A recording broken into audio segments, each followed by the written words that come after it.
continue avec la Libye où on évoquait donc la situation de Tripoli avec la proposition faite par le Premier ministre Fayez al-Sarraj d'organiser des élections avant la fin de l'année. Germain Sossou, oui. On l'avait déjà dit en 2018, cette solution avait été proposée pour décembre, le 10 décembre.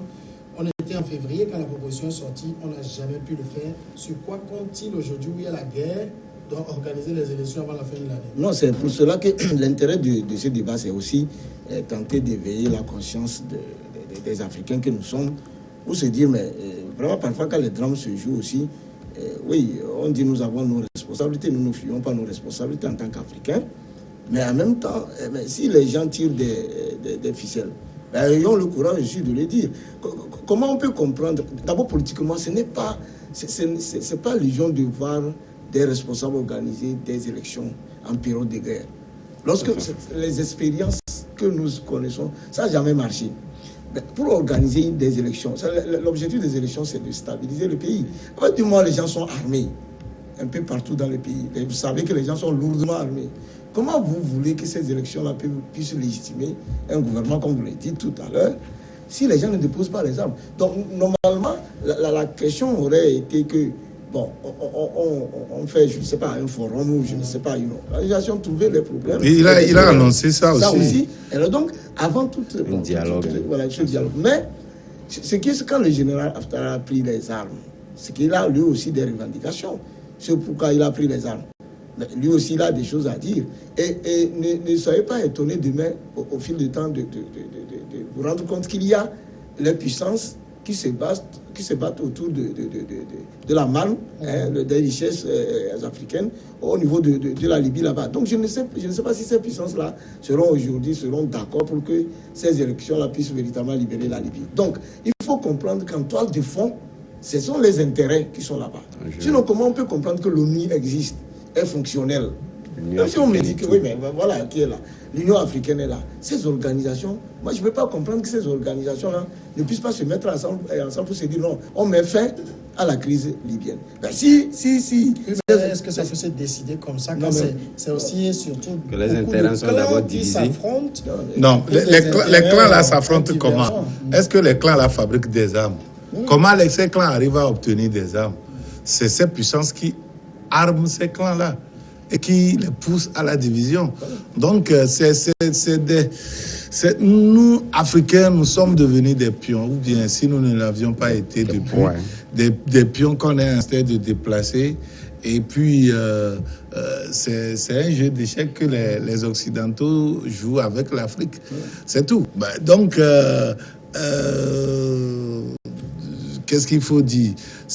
Tous ces clans sont armés, entretenus, bien par les Occidentaux, et nous autres, nous ne faisons qu'encaisser de tout ce qui se passe là-bas. Mais le cas de la Côte d'Ivoire qui est là, le cas de la RDC et tout. Même au niveau de chez Sabibi, pendant toutes ces années, ce qui s'est passé. Vous savez, la Libye a toujours été divisée. Hein. Oui. La Libye a toujours été divisée. Kadhafi a réussi à faire ces divisions. Donc aujourd'hui, il fallait le dégager. Ouais, mais pour avoir la main libre, comme ça, ils vont bien piller le pays. Mais c'est qu'on ne va pas éternellement nourrir le sentiment d'abandon dans ce pays-là. Parce que, quoi qu'on dise, il faudrait qu'à un moment donné, si on sait que ce sont les intérêts du monde entier qui sont mis en jeu là-bas, il faudrait qu'à un moment donné, qu'on puisse quand même, disons, plus armer l'autre qui vient combattre tout et pouvoir les unir, même si cette union ne serait qu'une union de facettes. C'est qu'on n'arriverait quand même pas toujours éternellement rester dans un carcan de division où chacun... Ça arrange aussi longtemps que ça va arranger de pétrole avec les Occidentaux. Si longtemps que ça va les arranger, on sera toujours dans ces conditions-là.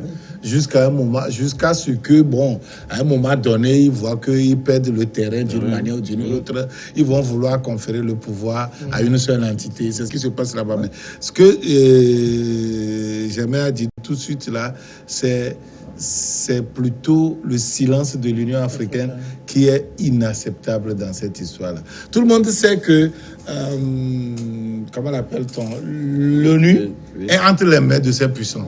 C'est eux qui décident. L'Afrique n'a pas de voix. On n'est pas dans le Conseil de sécurité, on ne peut rien décider, on ne peut que mener des lobbying. Et au niveau de ces lobbying, si un seul pays dit niet, une seule puissance dit niet, ben on recule. Mais au niveau de l'Union africaine, on peut quand même élever la voix. Hein? C'est vrai qu'avant l'envahissement du maréchal, ils avaient quand même aussi un peu le ton en disant qu'ils voulaient quand même avoir la même issue, la gestion de cette crise-là. Mais après que le gars ait envahi la Libye, on ne les a plus entendus parler. Aujourd'hui, après la tournée, moi je pense que aujourd'hui, le Premier ministre est allé quand même beaucoup se ressusciter. Je pense que les pays africains aussi ont une part importante à jouer dans ce jeu-là, parce qu'au-delà de tout, si nous voyons les mains des Occidentaux seulement, moi je pense qu'il faudrait quand même que l'Union africaine, un homme m'a donné, puisse quand même sortir de ce silence-là et s'imposer. S'imposer carrément, parce que quelque part, regarde, c'est la Libye qui a conduit à ce qu'on ait ces morts-là dans la Méditerranée. Kadhafi était là, on n'avait pas tous ces problèmes-là. Donc je pense que c'est un ventre mou. Quand on parle, les chefs d'État africains ont peur. Ils ont peur non seulement actuellement, oui, de se mettre de cette puissance-là qui nous aide de partout. Et vous savez, la punition, c'est direct. C'est lâcher les terroristes dans vos pays. Actuellement, ce n'est plus... À partir du moment où ils voient que l'Union africaine a pris position systématiquement contre les coups d'État, ben, ils ne passent plus par les coups d'État pour semer du désordre dans des pays. Maintenant, c'est les terroristes qui sont en train d'entretenir. Ils fragilisent. Ben, ils vous les balancent. Et puis, parlons un peu de ces chefs d'État dont on parle.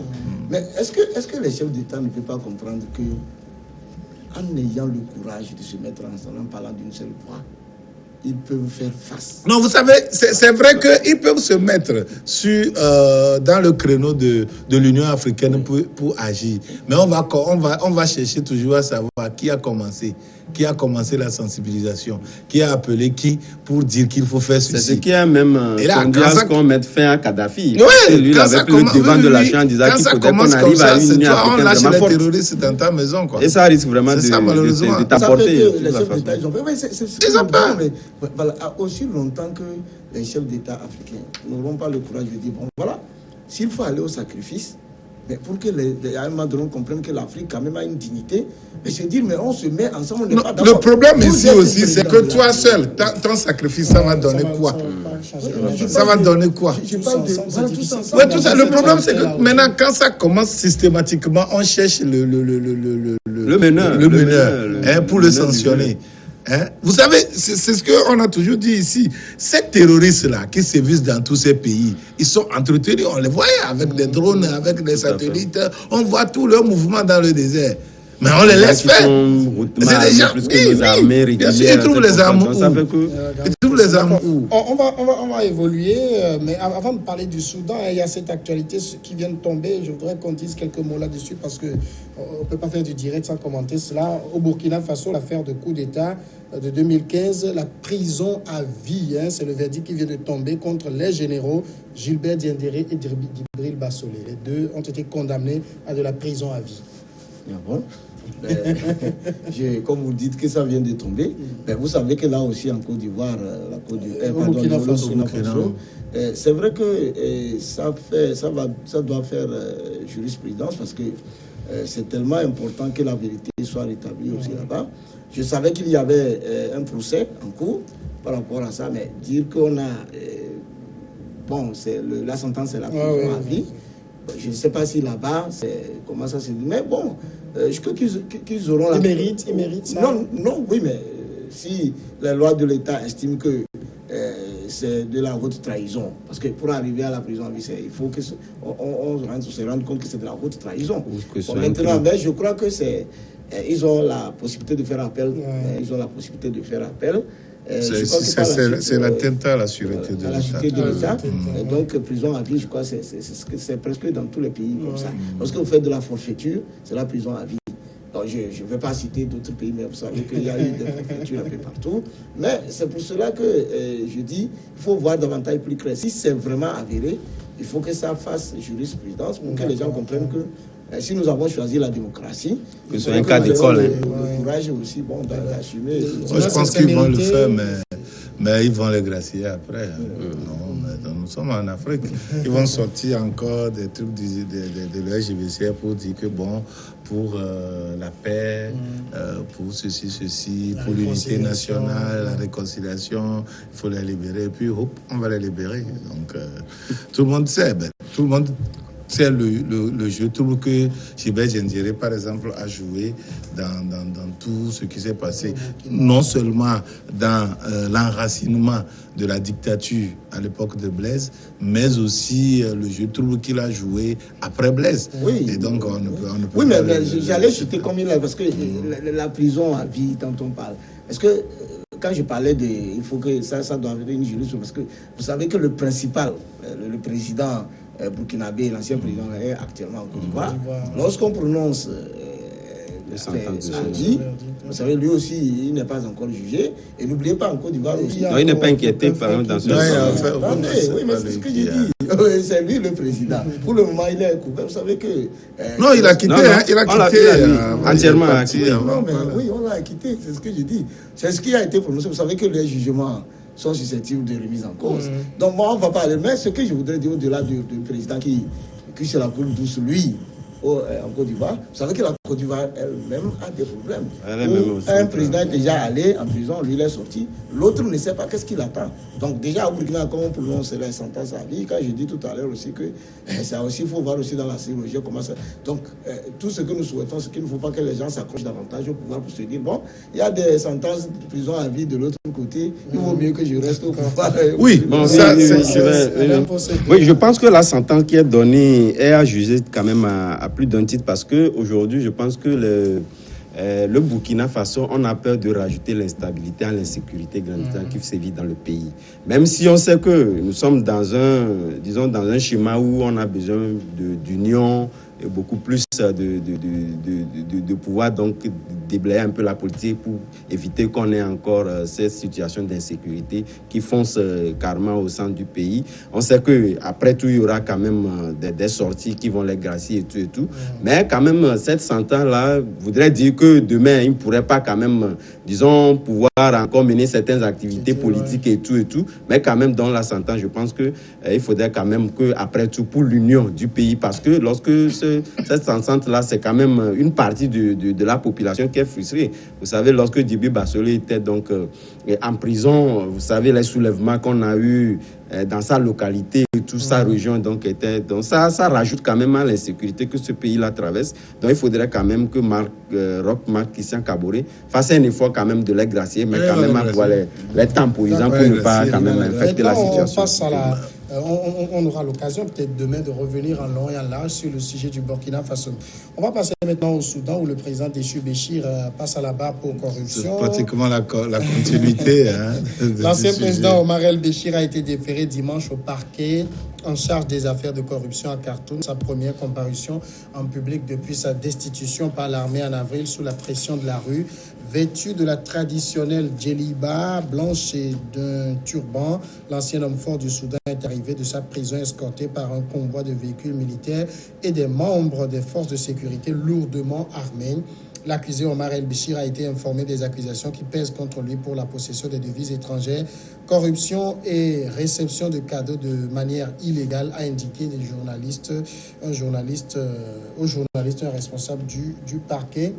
Mais la curiosité, Adam John, c'est qui juge Omar el-Béchir? Au-delà de ça, vous savez, moi, ce sont des accusations que je place un peu dans la cohorte des diversions. Parce que vous savez, avant même d'en arriver là, est-ce que c'est le motif qui a conduit à l'arrestation d'Omar el-Béchir? Non. C'est après avoir le soulèvement, qu'on est allé découvrir que le gars avait des possessions. Donc je pense qu'aujourd'hui, il faudrait quand même qu'on ait, disons, l'idée centrale qui a conduit à l'arrestation de Omar el-Béchir, qui était dans le soulèvement populaire.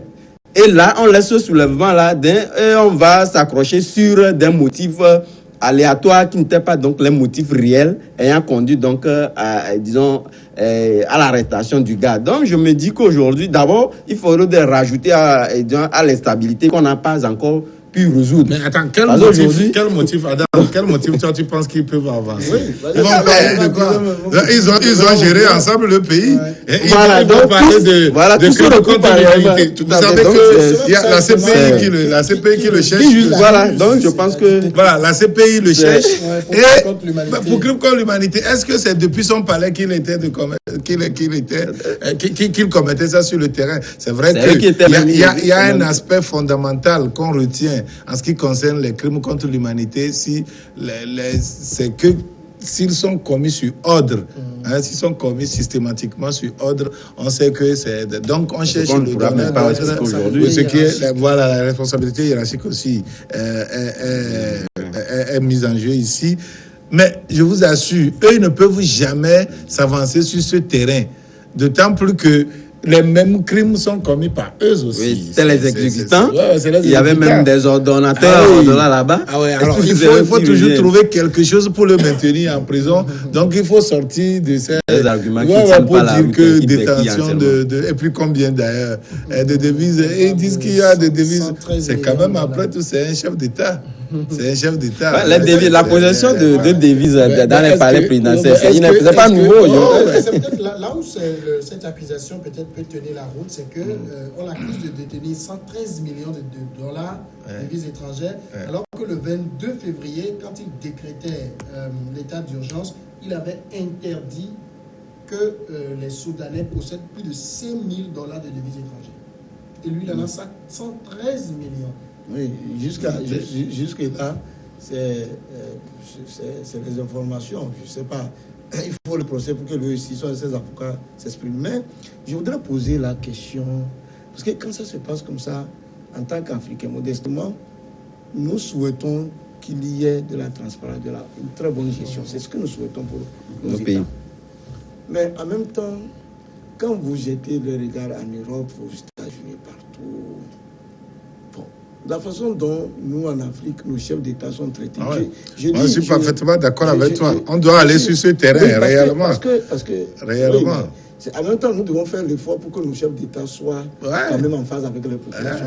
Mais les chefs d'État africains, la façon dont on les traite... D'abord, est-ce qu'il ne faut pas avoir une route cour africaine? Je ne sais pas, quels que soient les crimes commis. Parce que moi, je parle. C'est en Afrique que vous voyez, on traite les chefs d'État. Oui, c'est vrai que peut-être ils le méritent. C'est ça. Mais vous savez, notre dignité aussi, c'est ça. C'est-à-dire que nous, les Africains, nous-mêmes. Non, mais il y a ça, mais quand. Vous savez, je pense qu'on l'a dit aujourd'hui. Ce que vous l'avez dit simplement, c'est que à partir du moment où le perdant perd tout, et que c'est le gagnant qui gagne tout. Mais vous savez, les gens ne vont pas accepter perdre. Les gens ne vont pas accepter perdre. Oui, mais bien sûr. Mais ceux qui l'ont chassé, c'est eux les gagnants. C'est ceux qui l'ont chassé. C'est des gens que lui-même il a fait. C'est ceux qui l'ont chassé qui sont les gagnants. Et lui, il a tout perdu. Vous pensez que les autres chefs d'État ne vont pas prendre des dispositions pour que ça ne soit pas ainsi? Vous savez pourquoi on a battu Kadhafi comme un chien? Ce sont des choses. Vous savez, c'est vrai que nous avons des problèmes avec nos chefs d'État. On est d'accord. C'est-à-dire qu'il faut travailler pour que les prochains chefs d'État, les jeunes qui vont venir, tout ça, là, puissent être dans une manière meilleure que ceux-là. Mais il faut arriver... Oui, mais il ne faut pas les traiter comme ça. Oui, mais sinon, c'est parfaitement d'accord. On ne peut pas traiter les chefs d'État comme ça. C'est déraisonnable. Nous-mêmes, en tant qu'Africains, c'est vrai que nous nous plaignons du fait de la façon dont ils sont conduits, mais nous nous exposons. C'est-à-dire, un chef d'État africain, quand nos compatriotes qui sont à l'extérieur, c'est vrai qu'on dit mais il faut les prendre. Mais là, en Europe, on ne traite pas les chefs d'État. Il y a le cas de... Regardez tout ce que Sarkozy a fait. Les bouches, les deux bouches aux États-Unis. Quand on parle d'argent, c'est inadmissible. Là où moi je ne comprends pas, moi je n'ai rien contre l'Europe et les Occidentaux, mais moi ce sont des partenaires africains, nous souhaitons même qu'ils... Les gens prennent les sous, ils laissent où les sous? Parfois, les chefs d'État, nos chefs d'État ou nos responsables, quand ils détournent l'argent, ils mettent ça sur les comptes des Occidentaux. Pourquoi, diantre, quand on veut juger les gens, on n'élargit pas ceux-là qui savent bien qu'on a détourné l'argent qu'on a déposé chez eux, qui n'ont rien dit pendant des années, qui les ont exploités. Pourquoi on ne peut pas intenter des procès contre ces institutions? Les coupures et les coupures en billets que la réserve fédérale américaine émet, c'est pas pour les Américains. C'est pas pour les Américains. C'est destiné à l'Afrique, aux grands d'Afrique. Oui, c'est eux qui utilisent ça. Parce qu'ils pensent que c'est la devise forte. C'est inadmissible. Ils vont se permettre d'avoir des euros, des livres, des dollars. C'est eux qui leur envoient ça, non? Oui, mais c'est eux qui leur envoient ça, non? En échange de ils ont premièrement dévalué nos sous. Ce qui fait que si tu tiens $1 million en coupure comme ça, vous voyez, ça fait combien de millions? Ça fait plus de 600, ça fait plus d'un demi-milliard. Tu peux l'emporter. Ça fait plus d'un demi-milliard. Alors que vous pouvez tenir ça comme ça, vous voyez, non? C'est à cause de ça, tous nos chefs d'État, ils les mettent dans ces conditions-là. Et finalement, pour venir dire encore que non, le gars détient une devise. Est-ce que le Béchir est à plaindre dans la mesure où le monsieur a 113 millions de dollars à la maison. Je ne veux même pas m'amuser à convertir. Mais il quitte le prix du pain en estimant que l'économie est exsangue. Il faut se serrer la ceinture. C'est très bien pour les autres qui se serrent la ceinture depuis leur naissance. Mais lui qui est né avec une cuillère en or, il a tout chez lui et il demande encore des sacrifices. C'est vrai que c'est déraisonnable lorsqu'on suit un peu disons, les prix de décision et puis, disons, la pauvreté qui gangrène le pays et qui a donc poussé à ce qu'on puisse tripler carrément le prix du pain, qu'on ait chez soi, disons, ce montant-là. Parce que lorsque vous multipliez ce montant-là, disons, à monnaie locale, c'est énorme. Lorsqu'on prend $1 million seulement en francs CFA, vous êtes déjà... Tout à fait. Donc, je pense que c'est réellement déraisonnable. Et sur ce point-là, tout est à redire de toutes les façons. Mais sur cet aspect-là, je pense qu'il y a nulle part ailleurs, j'estime, c'est vrai qu'on ne peut pas le prouver, mais il y a nulle part ailleurs dans le palais présidentiel qu'on ne peut pas constater la même chose. Parce que c'est la même chose, c'est le même fonctionnement. Et seulement... non, mais quand même, c'est la manière de gérer. Est-ce que vous pensez réellement que quand on va dans une présidence occidentale, on ne va pas trouver ces fonds? Non, on ne trouve rien. Et vous pensez qu'eux, ils ont gagné comment? Ils sont venus peut-être piller chez nous en Afrique. Chez Macron, vous allez voir 2 milliards de francs CFA. Peut-être. Mais d'abord, si tout ce qui était reproché à Sarkozy et puis à devenir, je ne pense pas que chez Macron, on ne pourrait pas trouver. Parce que d'abord, Macron est d'abord soutenu par ces sociétés-là françaises et ces sociétés-là qui sont contestées dans nos pays africains. Et ça voudrait dire quoi? Ça voudrait dire que de l'autre côté, quand même, c'est de l'argent qui passe dans les couloirs et qui essaie de... C'est que nous n'avons pas ces puissances-là d'aller quand même les inquiéter. Dans de pareils cas, je vous assure. Et pire encore, les Français ne peuvent pas accepter humilier leur président comme ça. Parce qu'il y a des informations qu'on n'arrive pas quand même à nous mettre sur les toits de la rampe. Et c'est pourquoi c'est très important qu'on puisse arriver, comme le disait tout à l'heure Soussou, on puisse arriver quand même ne pas humilier, comme le cas de Sud-Afrique, je disais. J'arrive pas à comprendre votre argument. C'est-à-dire, vous voulez quoi que...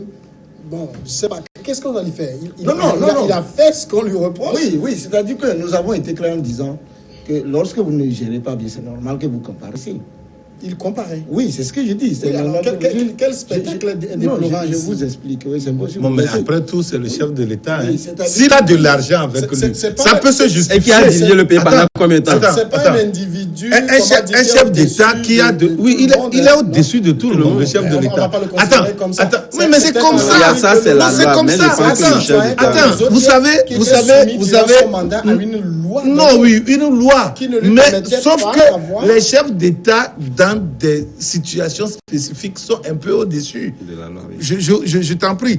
On peut me prêter toutes les intentions possibles, mais c'est ça la réalité. Vous savez, il y a des situations qu'il faut régler avec des cash, séances tenantes. Vous voulez qu'il trouve ça où? Quand on rencontre maintenant... La caisse ça veut dire quoi? La caisse ça veut dire quoi? Ça veut dire que seul la Cour des comptes contrôle avec... Non. C'est la caisse noire. Le chef d'État est en face d'un groupe terroriste qui devait venir détruire le pays parce qu'ils sont... Ce qu'on avait trouvé là-bas, c'était exagéré. Non, qu'est-ce qui est exagéré? Non, c'est combien ça? C'est combien ça? C'est combien? C'est rien. Non, oui, c'est beaucoup d'argent. C'est beaucoup d'argent pour toi et moi. Mais pour des affaires d'État, ce n'est pas beaucoup d'argent. Ce qu'on dit, c'est qu'en tant que chef d'État, vous l'avez reconnu en disant que vous venez de le dire tout à l'heure que c'était quand même exagéré. Quand une population est extrêmement pauvre, qu'elle n'arrive pas à manger. Oui, c'est ce que j'ai dit. Je dis, quand on prend comme ça. J'ai fait mon petit calcul. Ça fait 56 milliards 500 millions. Voilà, après, c'est fa. Ça, c'est Oui, mais- C'est quoi ça? Oui, mais c'est quoi, c'est l'argent? Non, c'est rien. Pour un État, Non, c'est pas de C'est l'argent. pas pour l'État, c'est pour lui. Pour que les gens comprennent, ça fait la moitié du budget. Non, mais est-ce On que. a moitié du budget togolais. C'est-à-dire quand on prend, je le dis, c'est pas la moitié du budget, mais 56 milliards. Ça n'atteint même pas 1 millième d'un richissime allemand ou quoi là, tout ça là, c'est ça. Non, mais là, il s'agit de l'argent du Soudan. Non, mais ça, oui, l'argent du Quand on a Soudan. triplé le Non, avec oui, c'est-à-dire, même les je vous dis, là, moi j'ai de la peine à Je vous payer dis, du hein. pain à 100 francs. Non. Et que je suis obligé Je d'acheter t'assure, faut à pas- 300 Non, attendez. que mon Vous président savez- traîne oui. 56 milliards chez Oui, lui à la parce maison. que le président règle des choses que toi tu ne règles Mais pas. c'est lui qui triple le prix du pain. Mais c'est pas lui qui triple, c'est pas lui qui triple. Non, c'est pas lui qui. Est-ce que c'est le président qui va se lever aujourd'hui? Non, le prix de la farine, c'est aussi bon. Moi, je décide de tripler. Non, c'est pas ça, c'est l'environnement dedans. C'est ça. Non, mais oui, et Soussou, ce que je voudrais dire, il y a des choses qu'on règle cash. Oui. Avec de l'argent. Si vous prenez un simple service de renseignement, vous savez combien de milliards ça engloutit? Oui, mais c'est pas. Mais c'est comme ça. Non, mais Samia, Mais c'est un service très souvent Non, dans vous tous les permettez. pays du monde entier, c'est des services liés à la présidence. Oui, je il pense faut que- il faut qu'on s'entende. Je pense que- Il faut qu'on s'entende. Samia, On est en non. train de parler des questions d'éthique. C'est-à-dire que vous êtes un responsable, vous êtes élu pour le bien avant tout de votre population. Lorsque votre population est dans la misère et que vous-même vous déterminez, et de façon morale, ce n'est pas acceptable. Non, et Moi, ce que je permettez. dis, quand on décide maintenant, un chef d'État, de le juger, ben, il faut un peu d'égard. Si nous continuons. Oui. Si Non, nous mais continuons Samia, permettez, je vais placer un petit mot. Pas la même chose que nous battons. C'est la même manière que nous nous battons pour qu'on juge. Qu'un chef d'État. Permettez. Si on nous dit maintenant que les avoirs là se trouvent Non, sur le compte, Samia, sur ce son que je voulais- compte personnel ce que- quelque part, Non, on peut comprendre. oui, Mais ce que quand je on voulais- dit je voulais qu'à la dire- présidence, on a trouvé tel montant, ou avec lui, on a Oui, trouvé tel mais montant. ce que je voulais Il dire en était réalité, président. c'est que si réellement vous estimez que ces montants-là sont tellement énormes, donc les milliardaires qui sont venus au pouvoir voudront quand même les problèmes des pays là résolus. C'est pas le cas. Il y a des présidents qui sont venus. Donc ça veut J'ai dit, vous voulez dire que Thomas Samuel. RBG pouvait mettre l'argent là dans la non, nation. non, C'est pas évident. Parce que C'est pas évident. on revient après. D'accord.